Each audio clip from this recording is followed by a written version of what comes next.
Ada salah satu ahli sufi, kalau nggak salah dulu Anda pernah dengar Bishr Al-Hafi.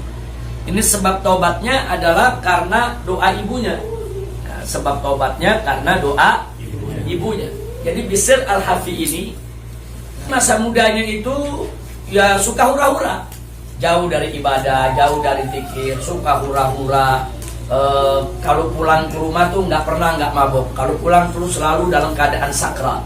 Pulang ke rumah dalam keadaan sakral, pulang ke rumah dalam keadaan sakral. Ya, ayahnya udah meninggal dunia, meninggalkan sejumlah harta.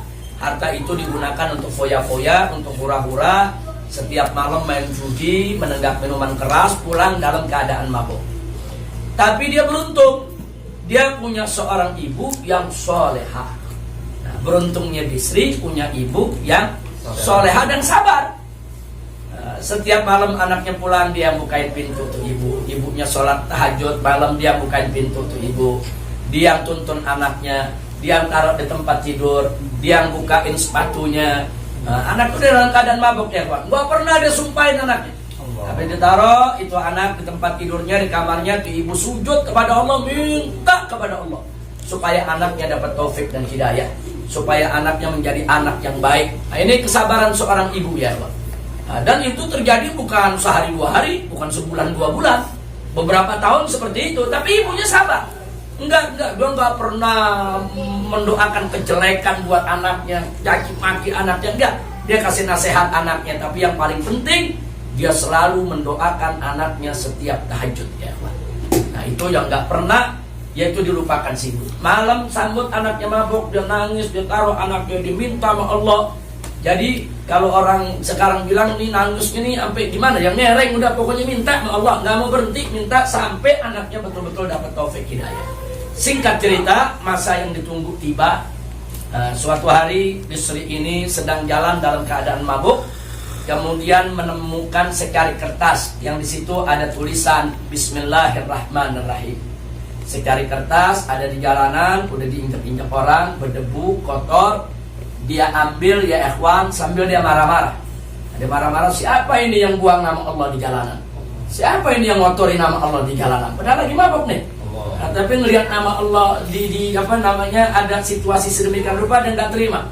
Nah kemudian itu sekali kertas tadi sambil dia marah-marah, ngegerutuk, marah-marah sama orang yang buang, dia bawa pulang ke rumah. Begitu pulang, dia ngomong sama ibunya, dia marah-marah, ibunya lagi dengerin, dia lagi marah-marah. Kenapa ya Pak? Ibunya lagi liatin apa yang dikerjain. Nah, dia ambil kotak, saudara, dia bersihin itu kertas, kemudian diberikan wewangian, ditaruh di dalam kotak tadi ya. Itu ibu begitu melihat, tumben, gak pernah dia begini ya Pak. Gak pernah anaknya, biasanya pulang mabuk, ngomongnya ngawur kemana-mana. Nah, tapi malam itu ibunya lihat, ini pintu hidayah. Ibunya lihat ini pintu hidayah. Oh, ibunya nggak mau sia-siakan ya kawan. Begitu si anaknya tidur, ibunya tahajud minta kepada Allah supaya hidayah ini tidak lari dari anaknya. Nah, di saat yang sama si anak mimpi ya kawan. Mimpi si anak, apa yang dia mimpi? Dia mimpi ketemu seseorang dalam bentuk yang begitu indah, yang bagus. Entah siapa yang ditemuinya ya kawan. Terus dia mendengar suara dalam mimpinya, dikatakan, ya Bisri, engkau sudah memuliakan, mengagungkan, mensucikan nama Allah. Niscaya Allah akan mensucikan dan memuliakan. Cuma itu aja dia dengar dalam mimpinya. Kaget, dia bangun dari tidurnya. Dia bangun dari tidurnya, dia nangis. Ibunya dengar anaknya nangis. Apa yang dia nangis? Ya Allah, ini Bisri ya Allah. Bisri yang gak pernah ingat engkau, Bisri yang gak pernah taat kepada engkau, Bisri yang gak pernah sujud kepada engkau, Bisri yang selalu khianat, durhaka kepada engkau ya Allah. Bisri baru melakukan hal yang sepele, cuman membersihkan punya nama, lalu engkau ingin mensucikan aku, membersihkan aku dari dosa, memuliakan aku. Nangis Bisri itu malam juga ya Allah. Dan itu malam juga, pagi itu juga, subuh itu juga ya ikhwan. Bisri ambil wudhu, bersihkan diri, sholat. Dan ibunya lihat itu, ibunya nangis melihat anaknya seperti itu ya ikhwan. Jadi ibunya bilang ini hidayah. Terus ibunya berdoa, jangan sampai hidayah ini hilang dari anaknya. Selesai beliau sholat, zikir sampai pagi, saudara. Kemudian apa yang terjadi? Dia temui ibunya, dia ciumi ibunya, dia cium tangan ibunya, saudara. Dia cium kaki ibunya, dia minta maaf kepada ibunya. Setelah semua itu, akhirnya ibunya juga nangis, senang lihat anaknya ya Tuhan. Walaupun perubahannya baru hari itu, baru pagi itu, tapi ada yang mengagetkan si ibu. Nah, si anak bilang, wahai ibu, sudah cukup aku berbuat kemaksiatan selama ini, maka mulai hari ini izinkan aku untuk pergi menimba ilmu agar aku lebih tahu siapa Allah sebagai Tuhanku. Hari itu juga diminta izin sama ibunya untuk dia berangkat keluar daripada negerinya ya kawan, untuk mencari guru-guru untuk belajar. Ibunya izinkan. Enggak, ibunya gak pakai berat-berat, kapan lagi ini anaknya. Mumpung ini anak sadar, dapat taufik, dapat hidayah, dia lepas sama sang ibu.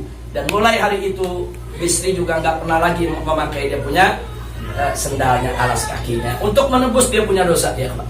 Nah, dia mau tunjukkan dirinya, yaitu serendah-rendah dia punya diri di hadapan Allah Subhanahu wa Ta'ala. Dan akhirnya kemudian setelah sekian lama istri itu hilang, setelah lama sekian lama ibunya mendengar, saudara, ada seorang alim, saudara, yaitu waktu lagi haji itu kalau tidak salah ketemu, anaknya sudah berubah menjadi orang yang alim, orang yang tawadu, menjadi wali, nggak sembarangan. Inilah Bisri Al-Hafi. Nah, itu setahu saya itu Bisri Al-Hafi.